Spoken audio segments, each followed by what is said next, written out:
Hello, everybody, and welcome to our Wednesday Live. We've got Josh, the Renegade Butcher, with us today, and of course, John Willis. I'm Nicole Sauce. We're going to talk about whatever you ask us questions about. Before we do that, though, I wanted to ask Josh to introduce himself and explain kind of why the Renegade Butcher. Like, what's the story that got you that moniker?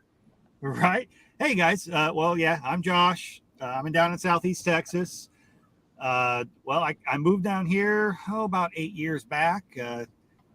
Never really got into butcher work. Took up a side job, ended up doing some deer processing, worked my way through that, ended up at a full custom exempt processor, and pretty much learning the trade from walking them off a trailer to send them out in little backpack bags. And really enjoyed that. Sort of one of those things I just took to, never really expected it. And when you find something that works, you stick with it. I ended up leaving the place I was at for a lot of reasons and starting up my own deal, processing for folks and teaching people how to process at home. And there's a big demand for that, especially after all the COVID crap happened. So it kind of took off. And then eventually, of course, the state showed up and said, even though the law's written this way, we're going to enforce it this way, so you can no longer operate. And I've had to find ways to sort of adjust my business based on that and everything. And that's just me. I've always kind of worked outside the system and done my own thing. So in a way, I'm not going to play their game their way, and I'm the renegade. So it's stuck. Plus renegadebutcher.com was available. I took the domain name because it's awesome. And, we rolled with it. It's amazing how we get nicknames when we can buy the domain name. Isn't it? Man, I tell you what, I was like, wait, you got to be kidding me. Renegade Butcher's not taken. Okay, well, here we go. And, I'm trying to launch a line of some seasonings and stuff, too. I've been doing a lot of deer processing. Folks really tend to like the sausage that I make. So I get a lot of folks that ask me, can you sell the seasoning? So I'm working on getting those set up to where I can actually retail sell those and mail them out and everything like that. And I was like, I need something that's going to be a good brand name for it. And if you look at seasoning mixes, it's always something edgy and catchy. It's like Slap Your Mama or Random Cajun Drinks Beer or something crazy like that. So Renegade Butcher kind of fits that market. And, I've got a bunch of merch that we've slapped together from that too. And we're gonna go with it. So it's just kind of like the fun little aside to the educational, like home processing teaching part. So what's the best loophole you've found since the state got all up in your face? Well, in the state of Texas, there is an exemption in basically the law that gives the state jurisdiction to come inspect meat processors, and it's called the personal use exemption. Basically says as long as it's your own meat and it's for you, your family, and unpaid guests, and it's not going anywhere else, they don't have any jurisdiction to come in and inspect and get in your business. So what we ended up doing with several customers of mine was, okay, these animals are all pre-sold. They own the animal before it's slaughtered. They're a part owner. It doesn't say how many owners need to be, involved. And the meat's processed. It only goes to them. Well, the state shows up and says, yeah, that may be how that reads, but that's not how we're going to enforce it. If the meat's leaving this property, we're not going to play that game. It's still totally fine for somebody to process their own animals themselves. However, me as a professional doing it, somehow it's not safe for me to come. It's way less safe if you do it than if I do it, right? Yeah, I mean, if you don't know what you're doing and you process your own animals, that's not a health risk. But if somebody who actually has a background in it comes and teaches you, I mean, obviously, the state they want to be involved. They want their fingers in it wherever they can. That's just how it works. Sorry about the sun glare, folks. I can't really block it out.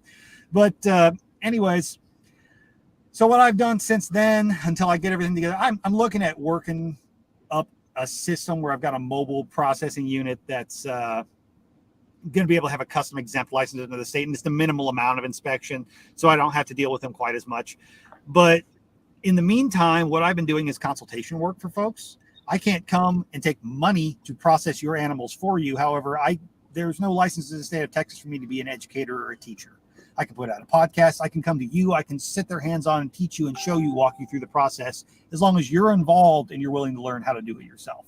And that's even while I was processing for people. A lot of folks hired me just so I could show up and teach them how to do it. Like I'd be halfway through cutting up their cow and they're involved and they're processing it. They're vacuum sealing it while I cut, and they'd stop and look at me and go, We'll be honest, our intention was to hire you to have you out here once so we learned how to do this and then never have you back. But you'll be back next time because we didn't know how much work was involved. It's a lot of work. It's a lot when you're talking to big animals. So, and there's a lot to it. You're not going to learn it in one time.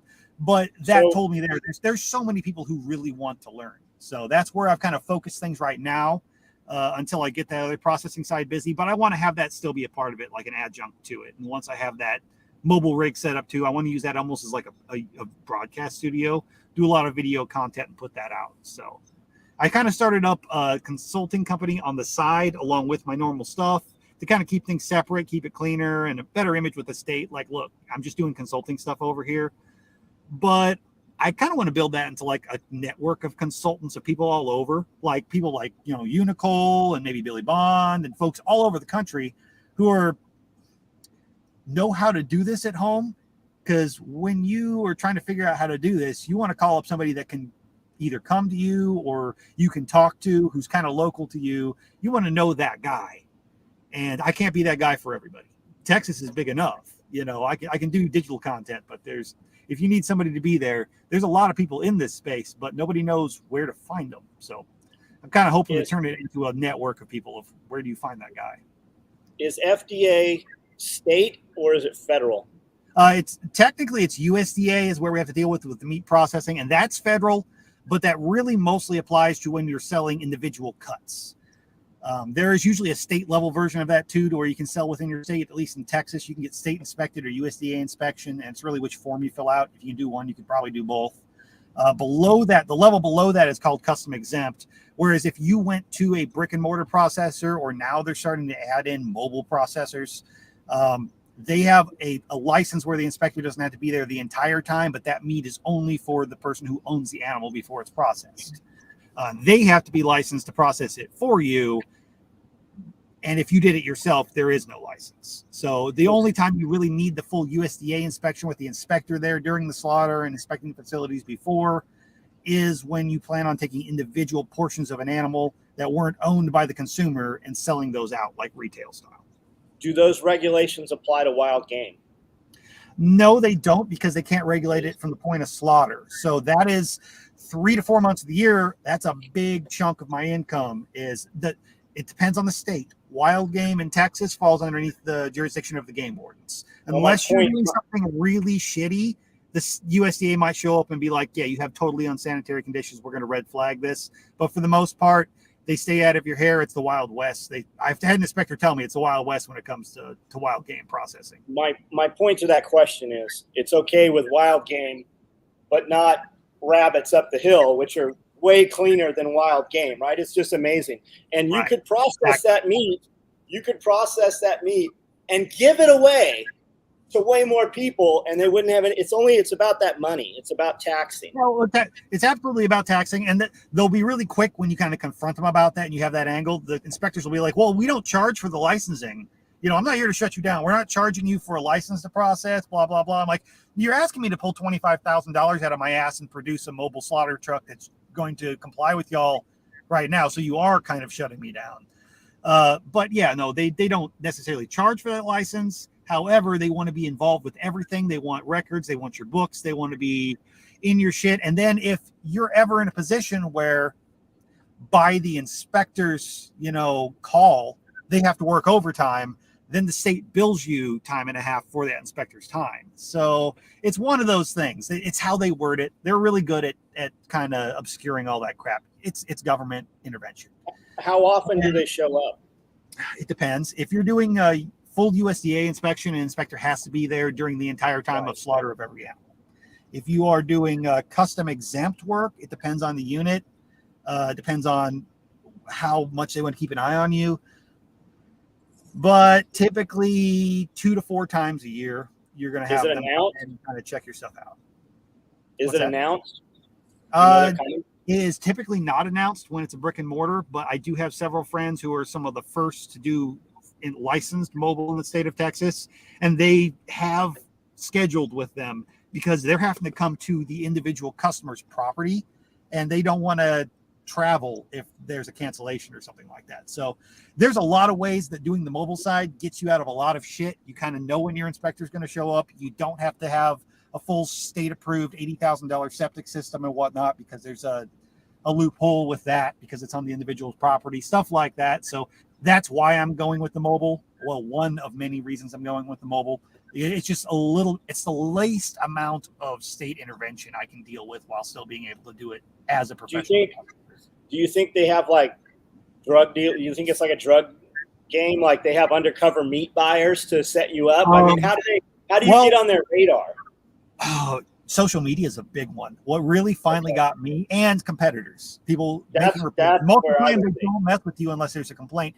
Now there was never a license to actually be a mobile processing unit in the state of Texas until about 2 years ago.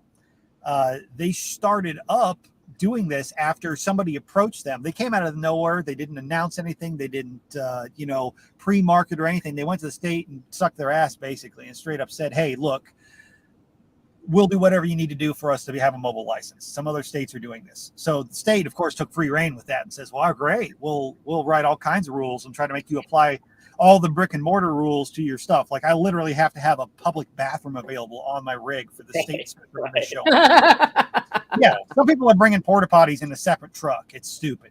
But anyway, once they got their state license, they started using the state as a weapon, going around and reporting everybody who'd been in operation, some of them for 10 years doing this, and making the state show up on their door, knock, knock, knock, go out of business or comply. And eventually it caught me. Well, come to find out, they couldn't actually do anything. They had when they showed up, he had a whole file of my social media stuff because I've been advertising on Facebook, Craigslist, everything like that. And what really got me finally was I had a work van and I had one of those deer. I'm sure you've seen them where it's like a winch on the bumper of people's trucks. You can do deer. I had one rigged up. A guy welded up for me. I could do up to like 300-400 pounds. So I was like, small stock. You don't even have to worry about having a tractor on site. I'll show up. I've got this. I had a goat hanging from the back of it that I'd skinned. And they were like, well, at that point, they were able to come in and say you were operating an unlicensed mobile processing unit. Once I attached it to a vehicle, it was one of those things. So, but they came out to one of my customers' places where I processed deer and I was working on beef for them. So, of course, they got in trouble too. The guy, I had a 3-hour conversation picking the guy's brain. He was pretty cool. Honestly, the individual guy, there's 2 compliance inspectors in the state of Texas. I caught one of them. And, he was like, well, I mean, if a buddy of mine had a cow that he was trying to do himself, I wouldn't show up and have any record of money being taken for helping him. But if we wanted to do it for a couple of beers or something like that, it is what it is kind of thing. And I was like, oh, okay. And so we went back and forth on what loopholes and stuff there were and ways for me to be able to do stuff in the meantime. And he's like, we'll try to help you get things going. He was reasonable. And he went through everything I had going on and said, honestly, your stuff's more clean and your labels are more in compliance with stuff than half the operating plants that are out there. So yeah, the funny thing is I know somebody from Oregon, last name Boggs, who did something similar where I can't remember his first name. I saw him at Rogue Food Conference 1. And they came in to try to shut him down. Same thing. People buying their animals. He's cutting them up and they're going home with their animals. Right. And he was able to talk them into like, okay, this exact language in this contract is here. It stipulates which part of the pig is mine, which part is theirs. And he's like, I kept the bones. I made broth out of the bones. Exactly. It was completely legitimate. And it's so specific on the inspector and the state you're in, even though it's a federal program for the USDA stuff. USDA is federal, but each individual state has their own meat inspection unit program. Most of the time, if you're doing full USDA or whatnot, those state inspectors are doing the federal level of inspection. They kind of pardon that out to them based on that. So individually for custom exempt and individual use and stuff like that, that's going to come down to your state. If you want to play the big boys game and do full USDA inspected because you want to sell individual cuts across state lines, then it's pretty much consistent across the U.S. So most of those states will make their own individual laws equal to or above USDA so they don't have to worry about complying with the USDA stuff and having the government come after the fucking state. So it's a whole complicated mess. It's sort of like any other industry. Once you start involved in the government too much, it gets complicated and you have to look at your individual location on what does and doesn't fly. Do they have a badge?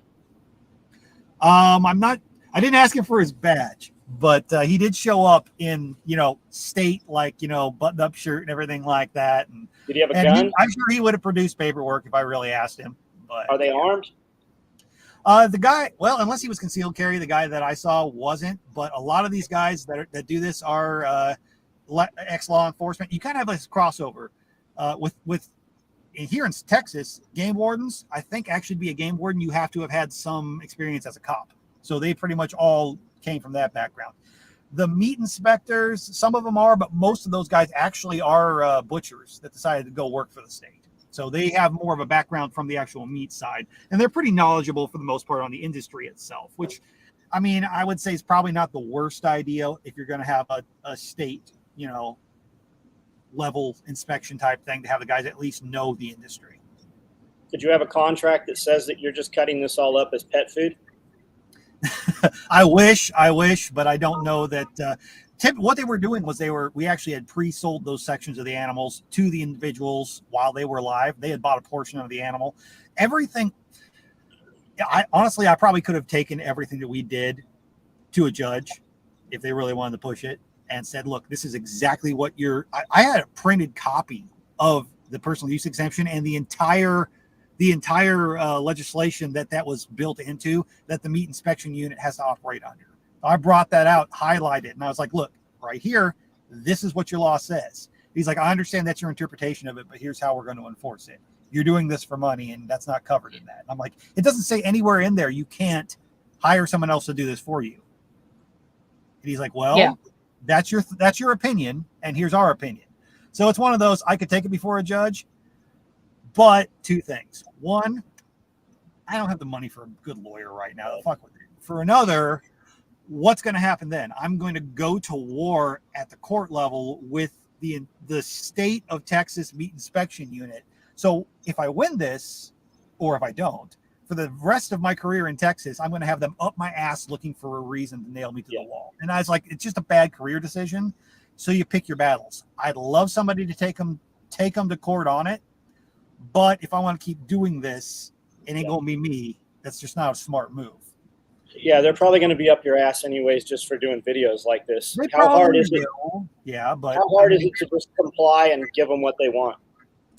It's not that bad, especially when it comes to the custom exempt stuff. And doing that will actually open up a lot of opportunities for me I can openly run a class. Be like, look, if you want to buy a cow share, you want to buy 10% of this cow, you can show up and be involved in the process, and we can teach you all of this stuff. So it'll allow me to do a lot of things that I can't really do without jumping through some hoops right now. So yeah, and so I'm wondering if we've thoroughly answered this question with the beer story. Would recommended donation bypass the USDA rules? I think it really comes down to how you present it.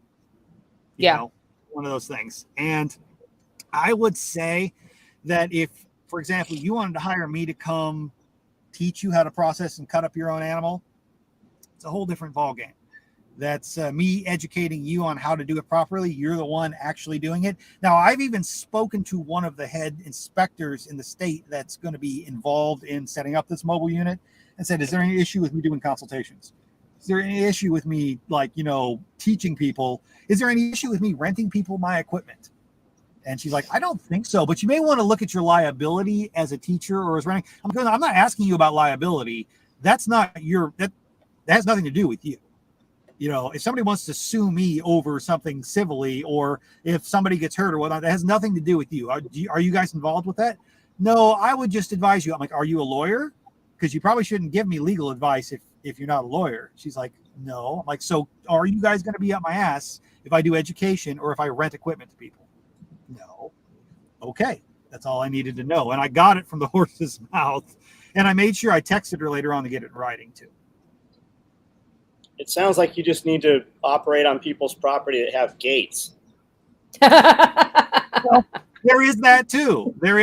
A lot of stuff does come down to nobody's going to be aware of it unless somebody runs their mouth.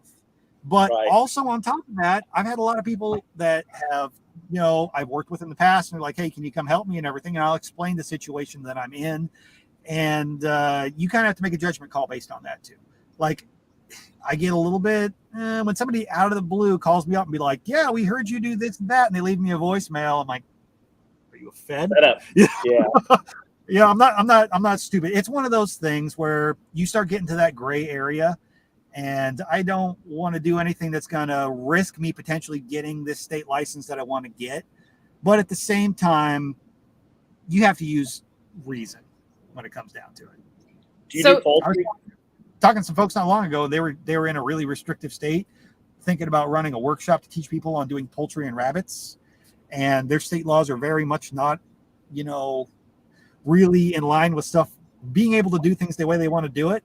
And I was like, I'm not telling you not to do it. I'm just telling you keep your mouth shut and probably don't publicly advertise it. Just have people you trust and know, and if they all want to show up and learn from you, then teach them. I mean, that's why I started the whole consultation side and Telegram chat and stuff like that. Connect people, let them learn this stuff, and fuck the state. But don't be stupid about it, because stupid shit happens. We have the state come in and shut down Amish guys for selling herbal salve. Don't go to jail. Do you do poultry? I really don't focus on it much. It's just not my wheelhouse. I raise poultry and I do my own culls and stuff like that. It's not something I like to do a lot. It's not something I focus on a lot. And there's not a lot of money in doing it from a mobile side. There we go. Because I have to charge so much per bird and have separate equipment to show up to do it.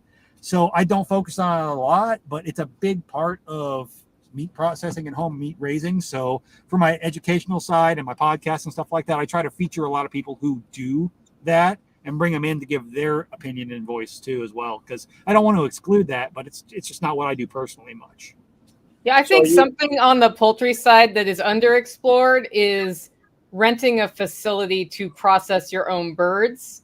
I agree. If you the only issue being the cleanup of said equipment because of the plucker is a huge pain in the butt, and most people don't do it right. So you're gonna, you as the renter, need to include that in your cost. I like the idea of not being able to rent to somebody until they've shown up to a workshop or something, or worked with you directly, where you can walk them through and show exactly how things need to be done. And then once they've done that, they've kind of vetted themselves.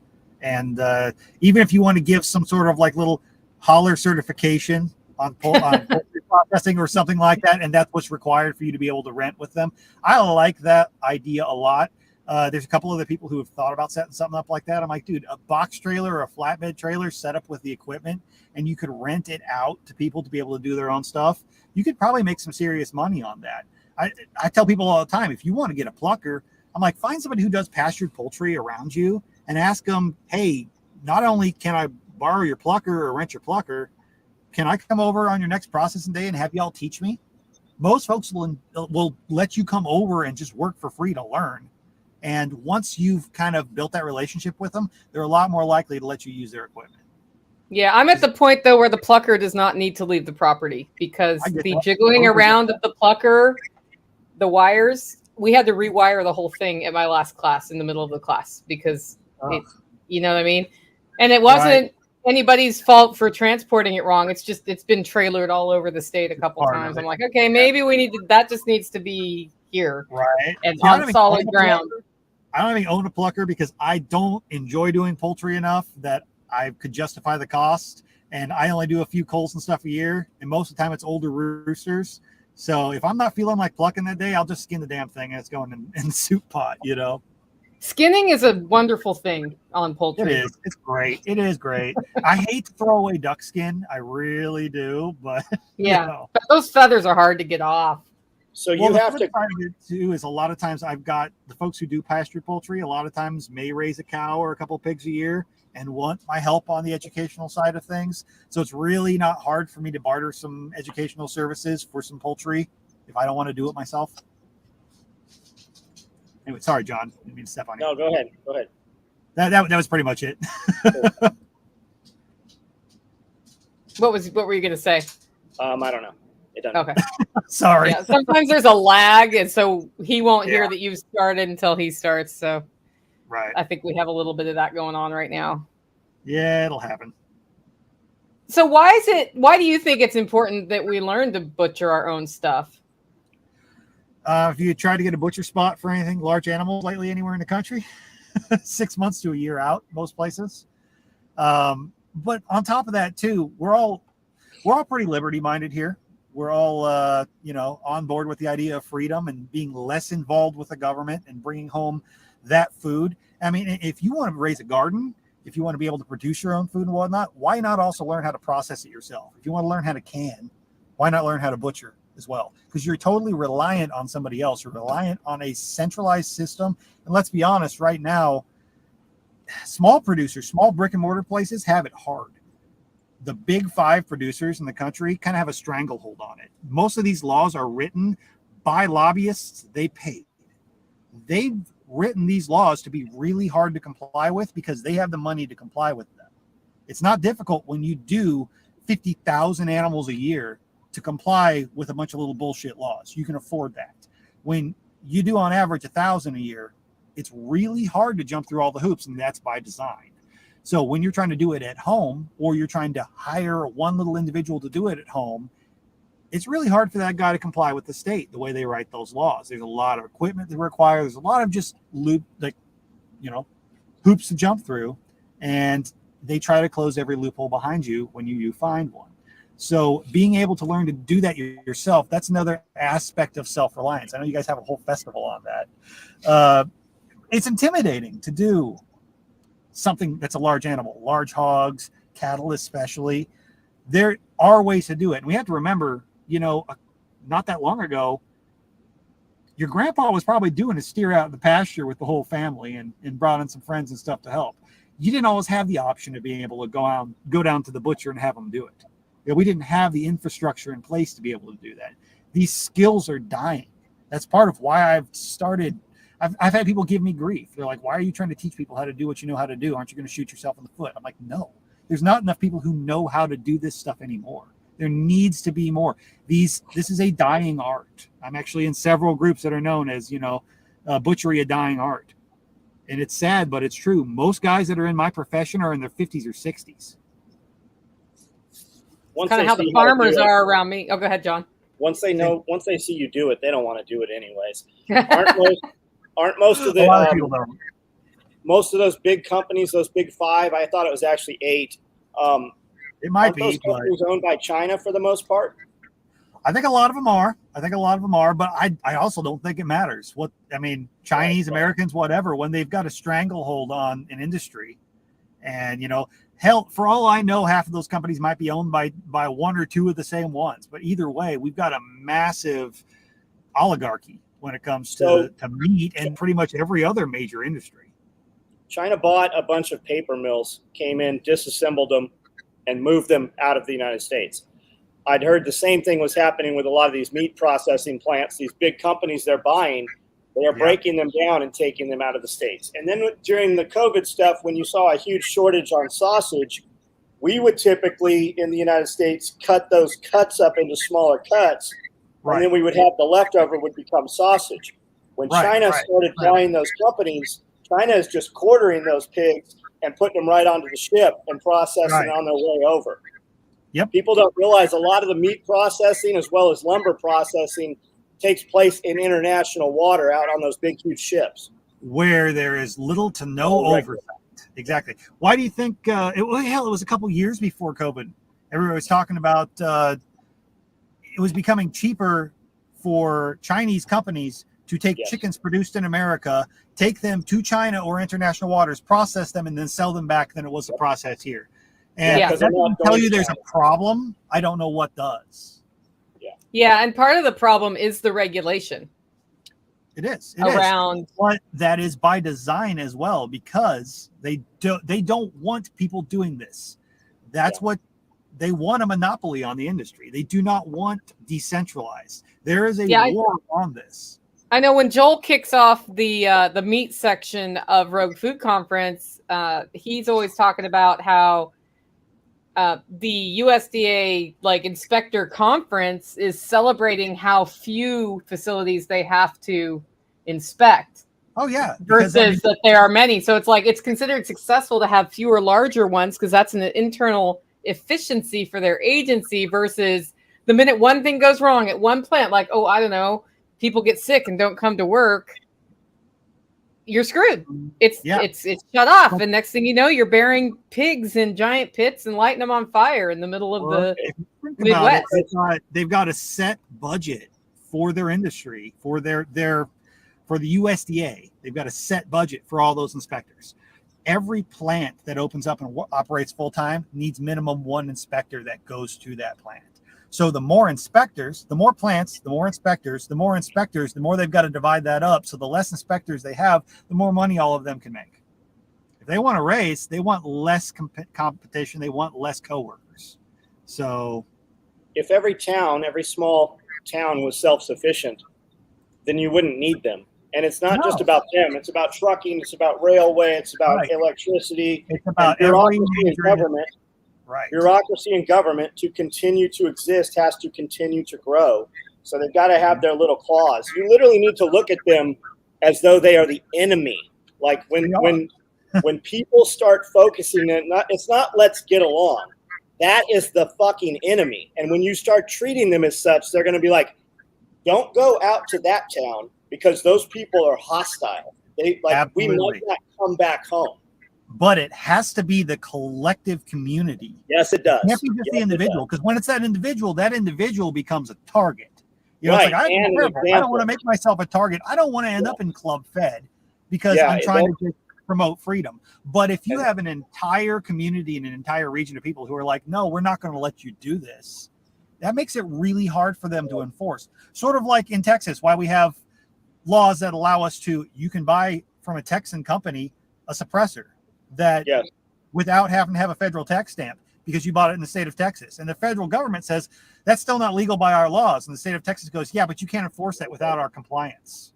Yeah. So that's just one example on a state, and it's a rare example on a state basis. But if every community operated like that and says, no, we're not going to allow you to come in and tell us how we are going to operate and feed ourselves, there's not that much that they can do if everybody did that. It's very interesting to me that one big message people kind of missed during 2020 and shutdowns and all of that stuff is that the federal mandates were meaningless unless you were leaving or coming into the country.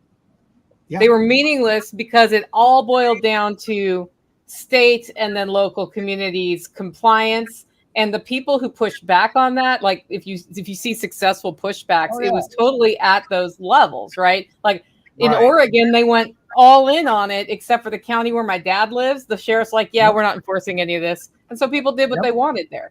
And look what Florida did. Florida was like, nah, not here. We're just gonna go ahead and open up. Exactly. And then they could talk a big game, but unless they're actually going to, have an act of Congress and use U.S. military against our citizens and assume that those U.S. military personnel are actually going to do it, there's not much the federal government can actually do on the local level like that. They can't. There's not enough manpower to do it, but they can scare people.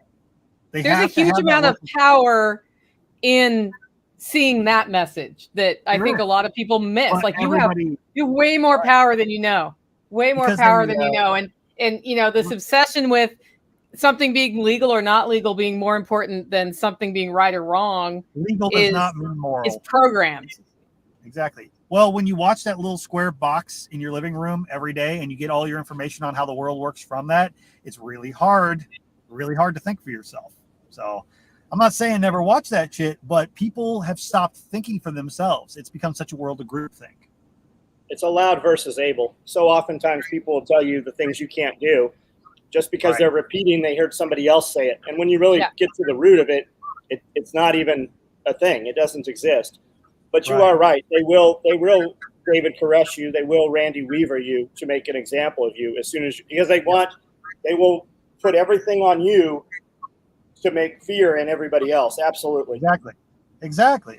So, but if enough folks together all stand up and say that's not going to happen, they can't do that to everybody. So you don't want to go out there and paint a target on yourself and say, oh look, it's not come the way and take it, man. Come and take it. However, this whole grassroots idea. So to me, like the idea of doing the mobile processing side was I'm helping people out, and it wasn't the original idea, but the more I thought about it, the more the anarchist brain kicks in, the more I'm like, this is about decentralization. This is about decentralizing meat processing. But even more than that, me going and educating you how to do it yourself or do it for your community, that's taking it down to the individual level. People need, I feel like, I mean, I'm not going to tell anybody what to do or not to do, but I feel like ethically, as a meat eater, if you're going to consume meat, you should have at least one time in your life had to have taken the life of an animal, processed it yourself, and understand, so you have a respect of what's involved in that. You know, I get in debates with vegans and stuff all the time, and the fun thing is, at the end of the day, we usually end up agreeing, even though we come from very opposite directions, because of why we're doing what we're doing. So if you take that down to the individual level, and even if you don't choose to, if you're capable of going out and processing an animal yourself, it's really hard for somebody to tell you from a position of authority that you're not allowed to eat meat anymore. How are they going to tell you when you have the capability of going out and doing that for yourself? And if we empower everybody with that ability, well, there it is. But then on the flip side, you should be able to hire somebody to do it. So are we, a step away now? I don't have to have somebody have a license right now to come out and work on a barbed wire fence, do I? Well, so if you can't come out and process, if you can't come out and process somebody's animal for them underneath a personal use exemption, so now what's to stop them from coming in one day and saying, look, you can't hire that neighbor kid to pick your tomatoes for $20 because he doesn't have a food handling license. He is not certified to do that. You can do it, but you can't hire the neighbor kid to do it. It's the same thing. It's just a more complicated process. I even asked the inspector when he was there. I said, so you're telling me your entire aim is, food safety and wanting to make sure that, this is done in a hygienic manner, right? So you're telling me that it's totally legal for somebody who has no idea what the hell they're doing to go out and do this themselves, but it's not legal for them to hire somebody who has a background in it to come teach them. He didn't have an answer for me. He's just like, yeah, all I can tell you is how it's written. I'm like, well, I'll tell you how it's written too. He didn't have an answer. Like, yeah, all I can tell you is how it's written. Well, your government schools are programming kids that they're going to eat crickets and bugs.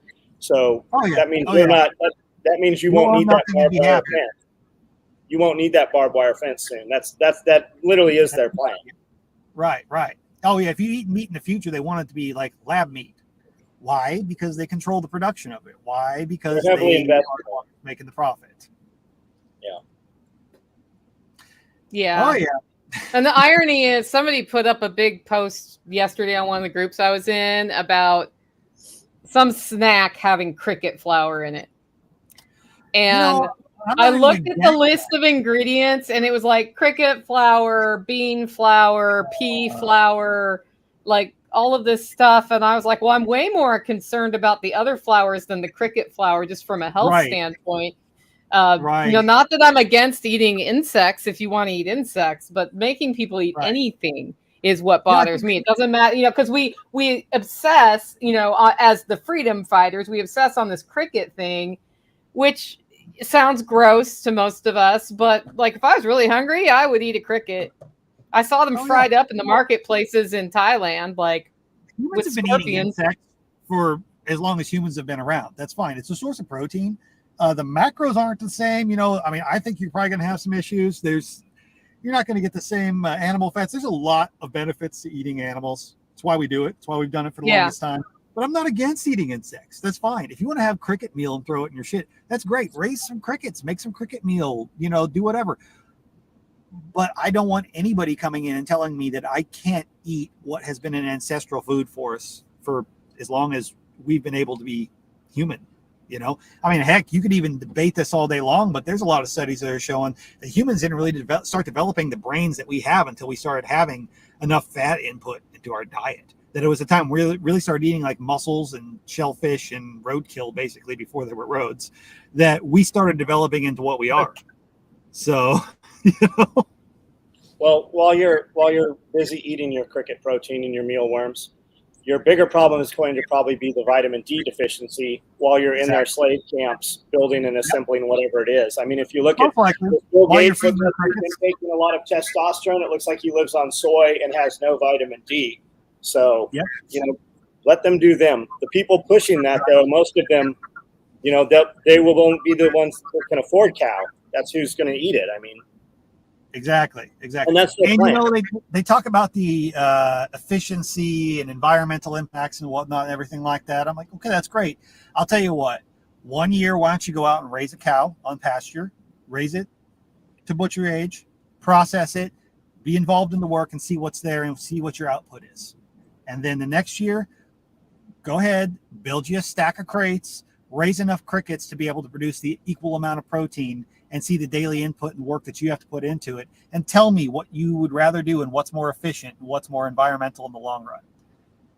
You want to spend 6 hours a day fucking sorting crickets and dehydrating them and turning them into whatever fucking flour so you can eat and hate life? Because I promise you, if that's all you're going to eat, you're going to hate life.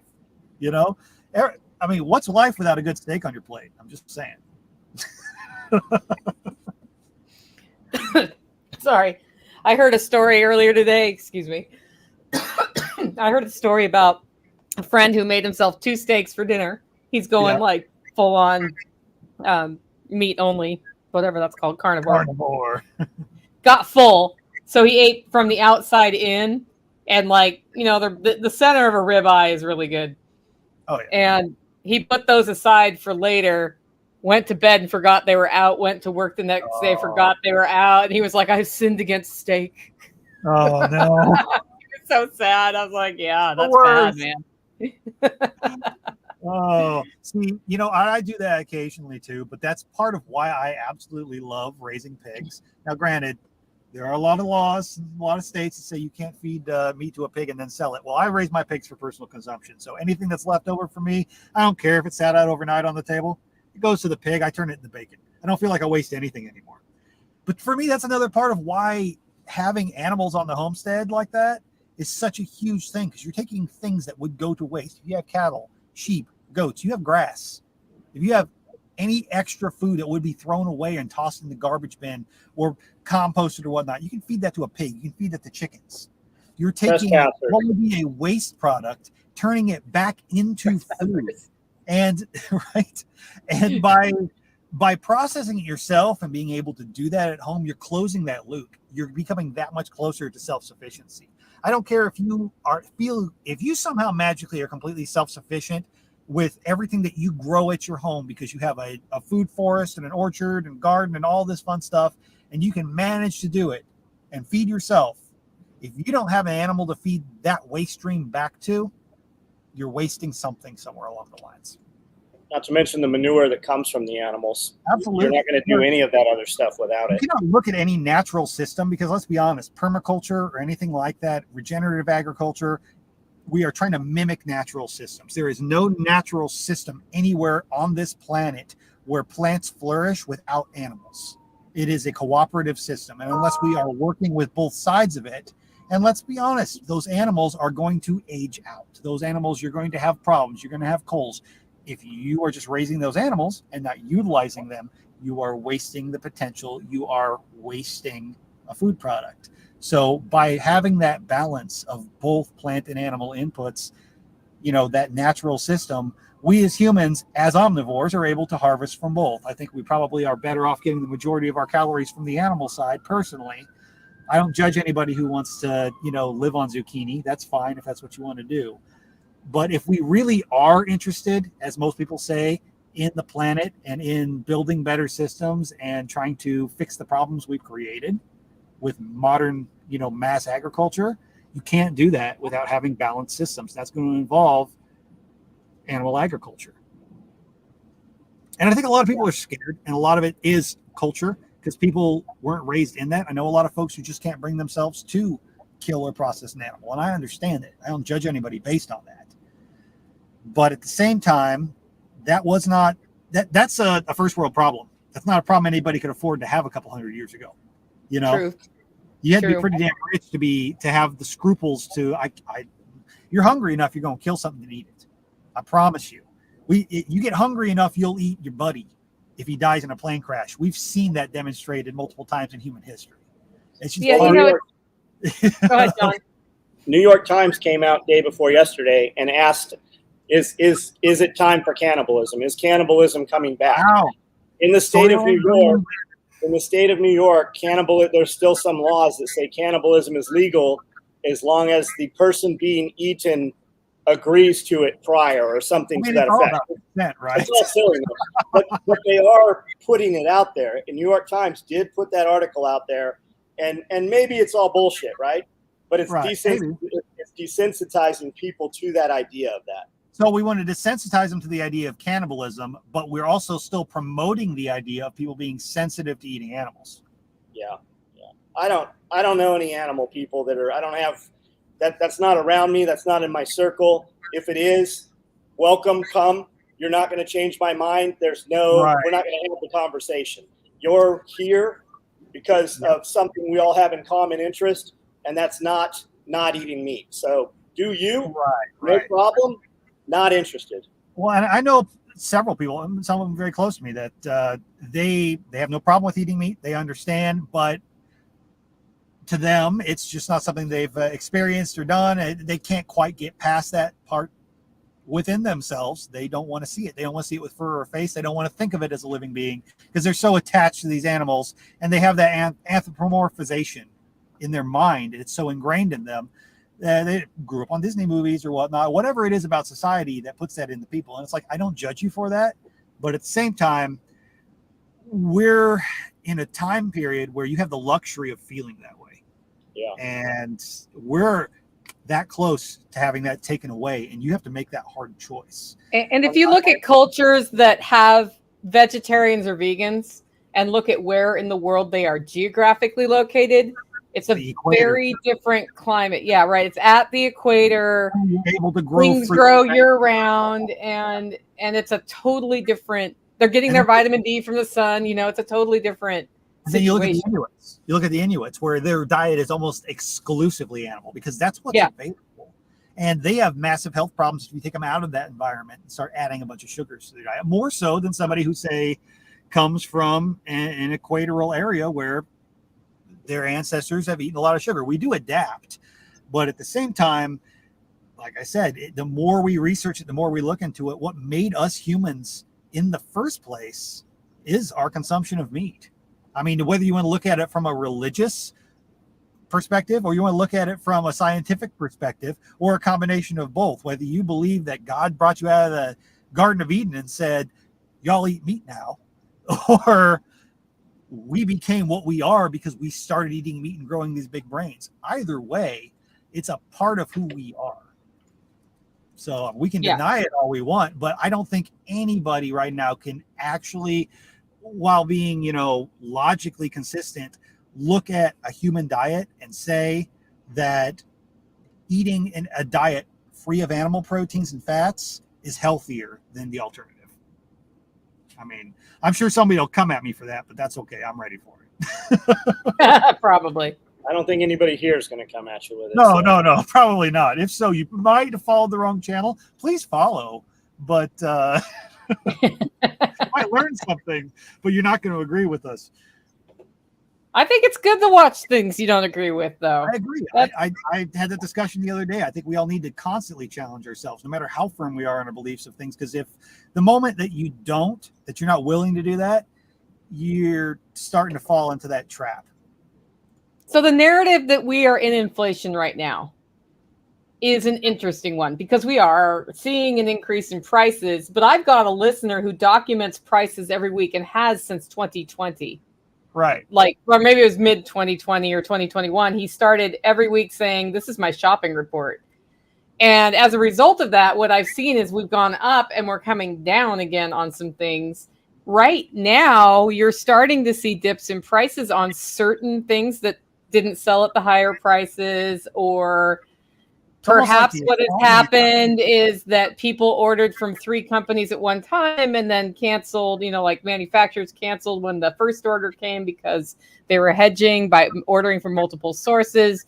So I'm starting to see pockets of dips now, which is an interesting phenomenon. Like that when you have monopolies that are trying to artificially inflate the prices of certain things for an agenda, it's weird how the free market sort of adjusts like that in certain areas. Hey, have you seen an increase at all? I mean, not that y'all really do that a lot, but I've heard this from multiple people. Have you seen an increase in things like alcohol or cigarettes? No, I haven't seen an increase in price in any of that anywhere around here.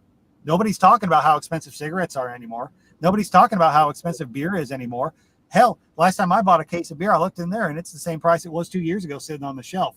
Meat sure is a whole lot more expensive, though, isn't it? Gasoline sure a whole lot more expensive, isn't it? All the things that we're having a social war on in the news are more expensive. But the vices and the things that take people away from it and make them forget about the reality they're in don't cost a damn thing more. That's true. So they didn't close the liquor store or the weed stores. That is true. Or the vape shops. Those all stayed open essential too.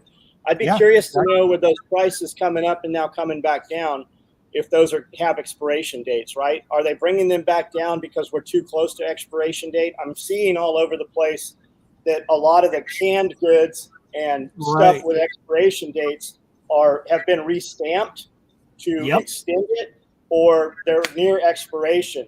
And what I see people saying, and I haven't looked at this any myself, the ships have now been unloaded and the product hitting the store in mass quantities in 500% greater than normal, but they've already expired. So they're restamping them, or they're bringing them down in price to sell that. I also heard gasoline is coming down. It did look like it is down a little bit when we bought gas a couple days ago. But I also heard wood is starting to creep back up. So who knows? Right. It does vary. Well, it's the same kind of a dynamic as, okay, so I know, Nicole, you and Tim were talking a lot the other day about the Mylar bag scare that Amazon put out. That clear window thing. Well, no, it was, when you dig into it, it's only specifically multicolored Mylar bags. And I don't even know for sure if it is the clear window thing or not, but it's like, why this specific thing? But the initial headline of what you see is basically like, Mylar bags are getting banned, so buy them. Yeah, I was like, so probably what happened in my mind is some major Amazon warehouse is sitting on like 35 pallets of Mylar bags. They said, look, let's start a scare. Let's put out a probably thing. We're going to retract it later on and say, look, okay, well, we reevaluated our policy and we're not going to ban this or whatever anymore. So what we're going to do is we're going to say this got over ordered. Randy's getting fired because fuck that guy. But let's get everybody to panic buy Mylar bags so we can clear these couple pallets of this shit out. And then we're just going to forget about the whole thing. Because you see that a lot in different big industries. This shit happens all the time. Keep in mind, this is an Amazon thing. Guys are out of their minds in all the groups and all the prepper groups. I buy Mylar bags. I've got 20 different sizes of them. I buy them wholesale. I buy a case of 1,000 whenever we buy them. You can get them at Uline. You can get them from Webstaurant. Nobody else is I get them from a manufacturer out of California. This is only an Amazon thing. And that's what makes me think it's a bulk amount at the warehouse. So it's what we think. And my real thought is it's not on empty bags. It's when you're selling shit on Amazon in the bags. Like you were selling a product contained in the bag. It's not about raw bags. And you can still get them. You shouldn't be buying fucking bags on Amazon anyways. The price is astronomical. We call it a drug thing. It's like, what the hell? For the price of buying 100 of something on Amazon, you can literally buy 1,000 somewhere else in a higher mill, higher quality. If you want to buy them in bulk, absolutely. I will say though, if anybody does want to buy Amazon bags or whatnot, I mean, shameless plug, go to shop.libertymeat.solutions and you can start your Amazon shopping there and buy your bag. Well, no, seriously, I think it's just one of those. It's a marketing scare. It's got to be, because nobody else. There's no laws that have been put out that says we can't have these multicolored Mylar bags because kids are selling them in drugs in these things. I don't know about y'all, but I've never seen anybody go to Amazon, buy a bunch of multicolored, like tie-dyed Mylar bags to sell their drugs in. I don't think that's a thing, you know. And like I said, no other manufacturers or no other retailers are banning this shit. You should be, if you have eyeballs and you're in prepper space, food space, whatever, you should be selling Mylar bags and O2 absorbers. Like it's a huge profit margin. You, as your Renegade Butcher, you should have that shit for sale with a t-shirt. Use it as upsell. Guy comes on there to buy Mylar bags and O2, he buys a hat. That's smart. You're right. I should do some Renegade bags. Why not? You don't even have to do that. Just sell the raw goods. Absolutely. And they'll buy a hat to make the free shipping over $100, right? However you do it. True enough. Yeah, that's a good idea. And it's like that too when people see stuff like this go on and it seems kind of sketchy, because if you look beyond the surface of the headline email that I got, it doesn't make sense. It doesn't add up. When you see shit like that, don't take their reasoning at face value. You should be asking, why would someone do that? Look a little deeper beyond the surface instead of just panic buy, because that's what they want. Companies make massive money on panic buying. I mean, I think we all could agree on that. Yeah. Every time there's a new gun law, we make tons of money. Every single Absolutely. time there's talk Absolutely. of a ban.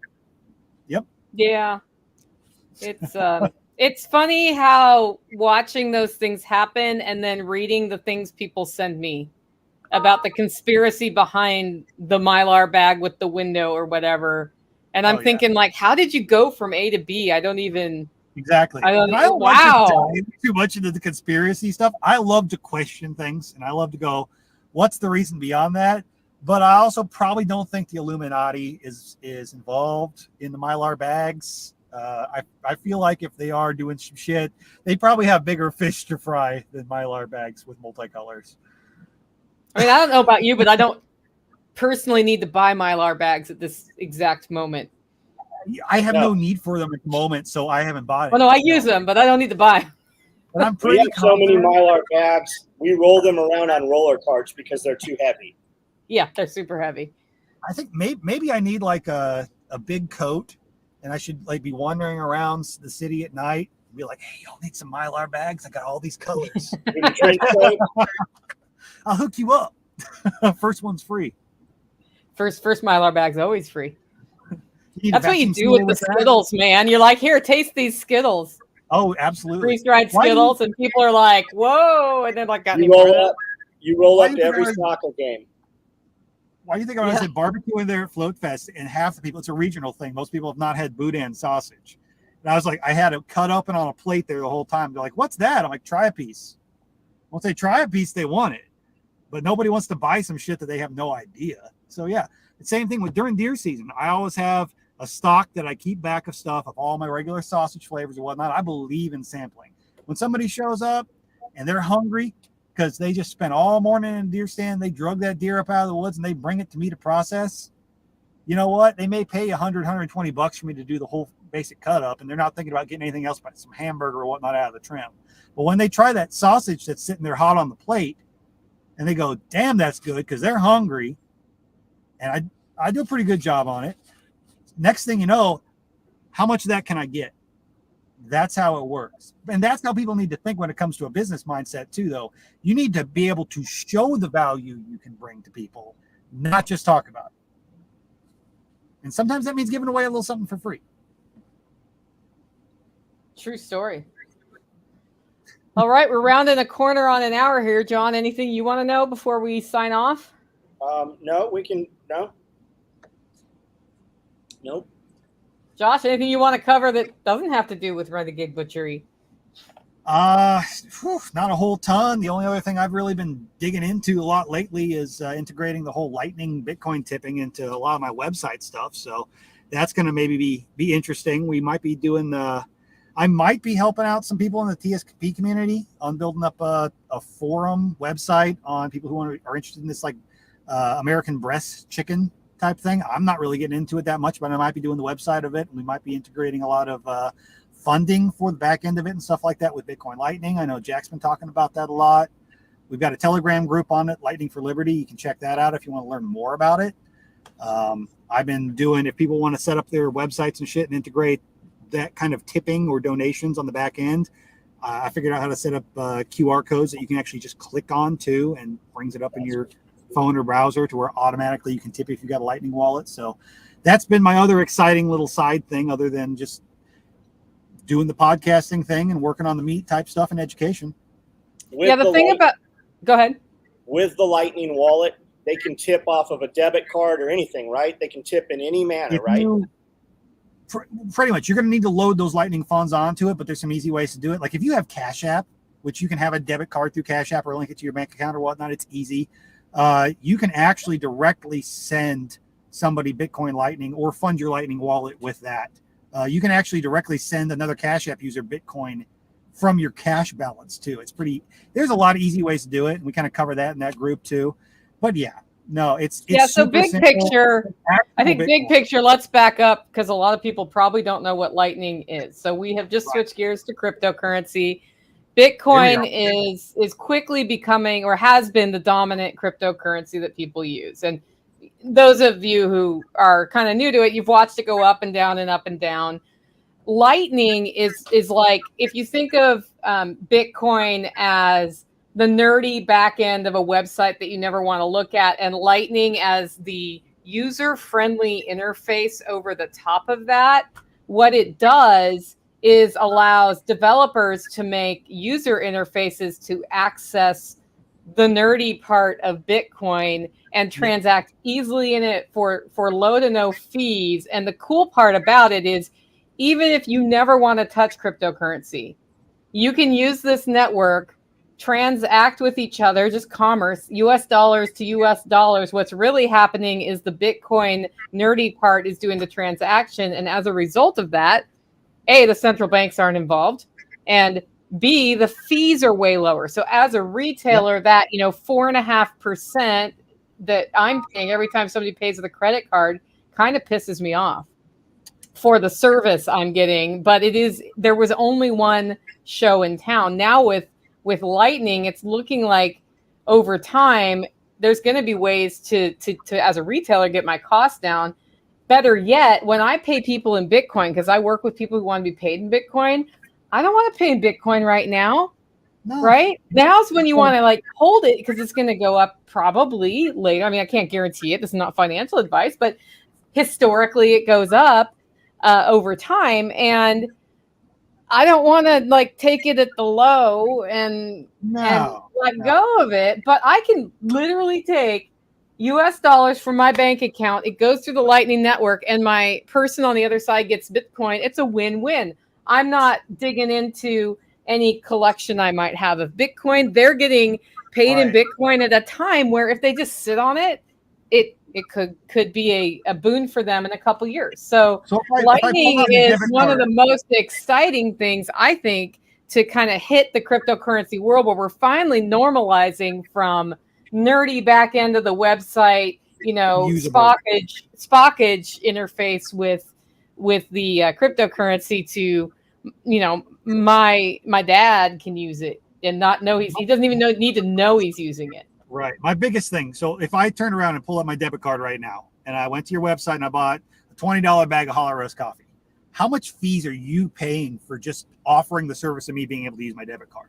Pretty good chunk. And over time, it's going to be more than $1 on that one transaction, because there are minimum fees plus something stupid else. Right. Now, if I sent you $100 right now in Bitcoin Lightning, it would probably cost like 10 cents. It would cost less than 10 cents. Probably at the very most, like when network was really congested, nobody else was doing shit, at the very most, like 10 cents. And it's going to be there instantly, unlike a regular Bitcoin transaction. And if you do it right and you kind of have a brain about it, it can be almost as anonymous as some of the fancy, like, undercover cryptocurrency coins out there, because everything is mixed and obscured.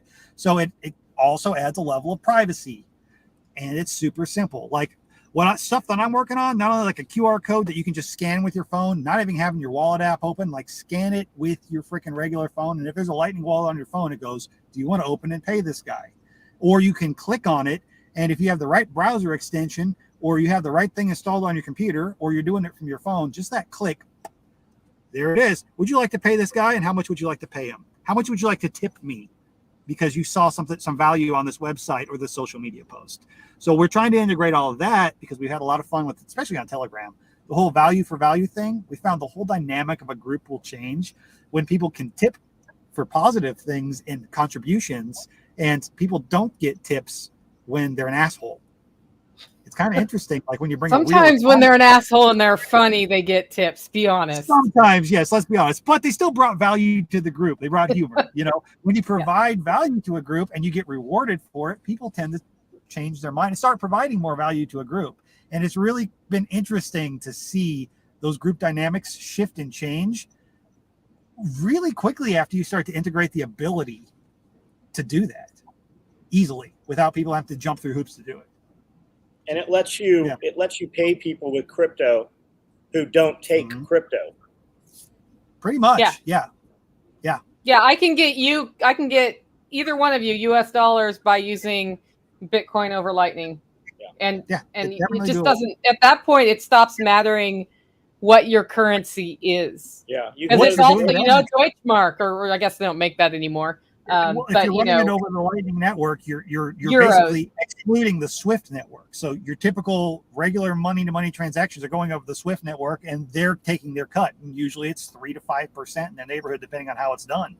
And with that Bitcoin, you're looking at sub 1% a lot of times over the Lightning network. So I think we're going to see a shift where the big banks are probably going to start using this technology on the back end.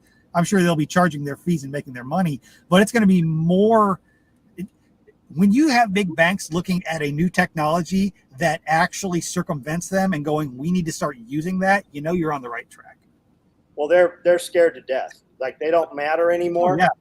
And they know that we don't need them. That's why you're seeing so much talk of regulation on it.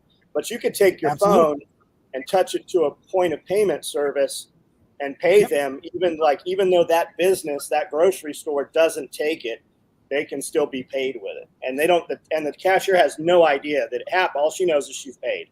Yeah. Right. That's when you're like, you don't tell the story at the checkout of how you're paying. It does not matter.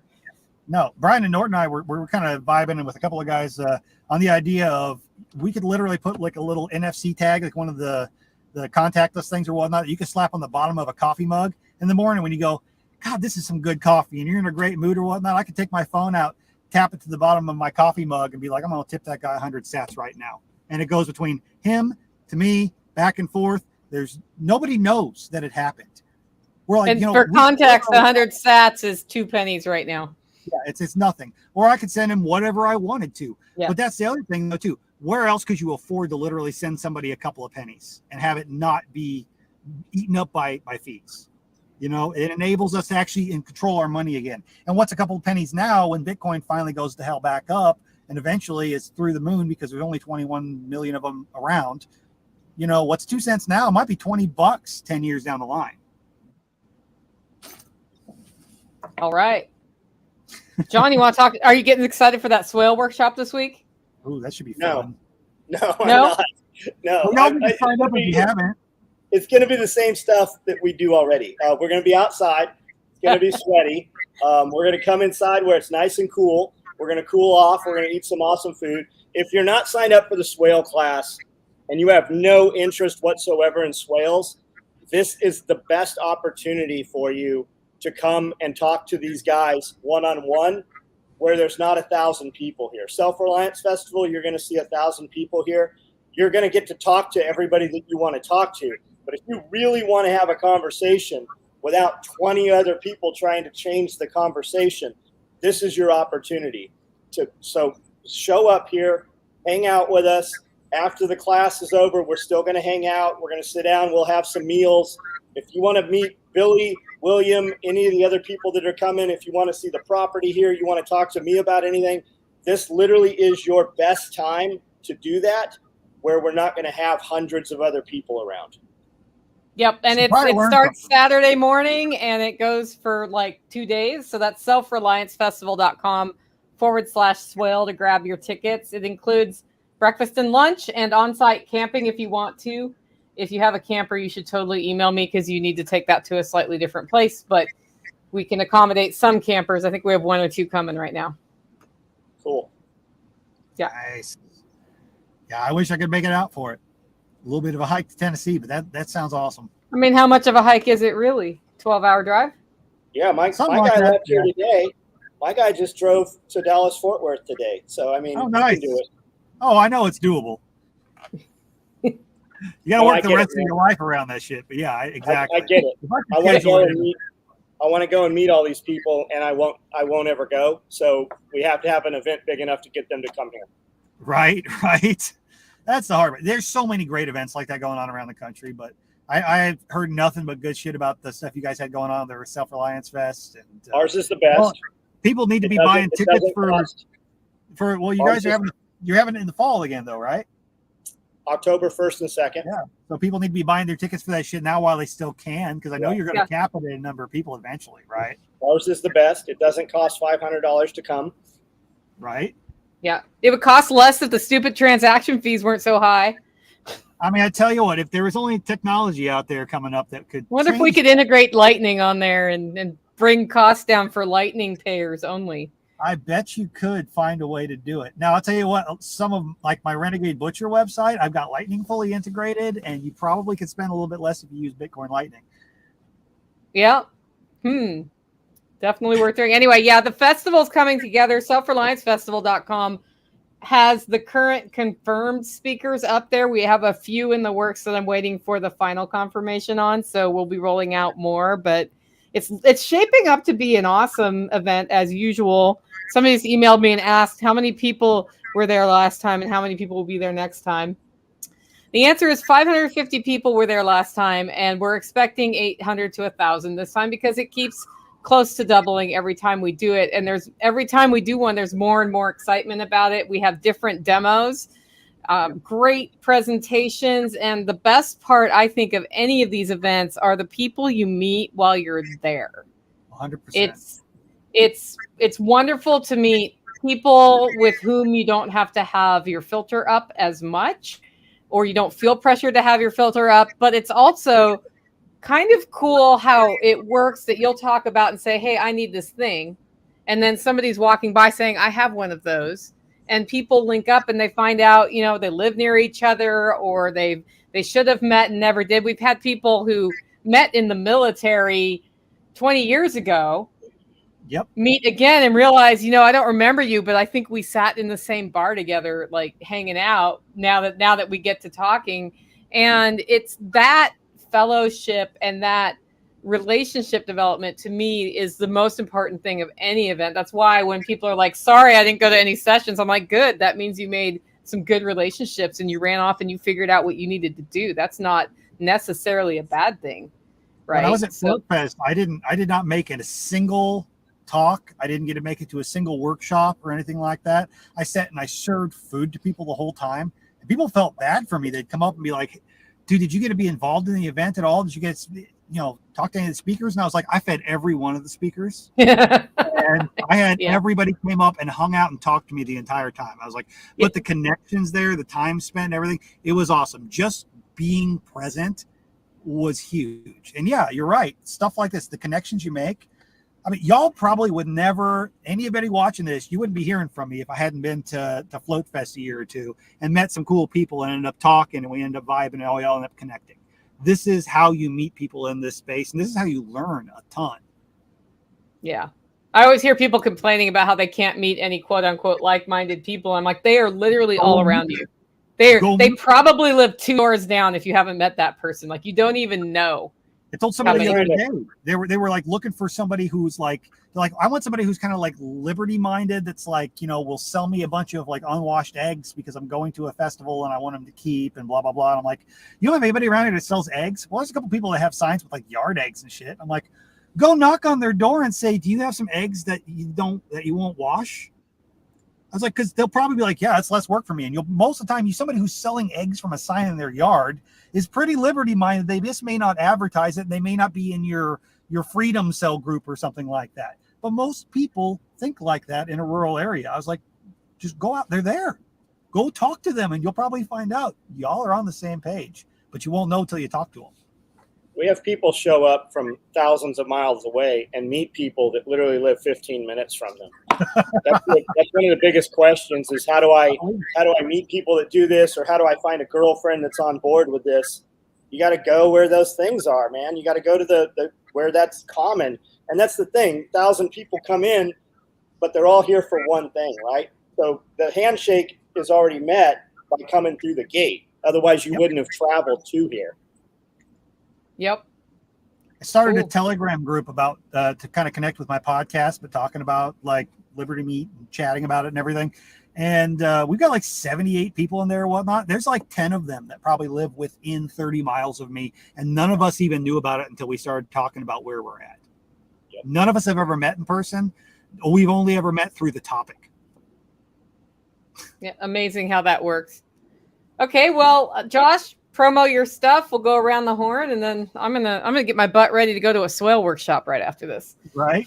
If you want to check out the consultation type stuff, you can find how to get a hold of me at libertymeat.solutions. That is, it's not .com, it's .solutions.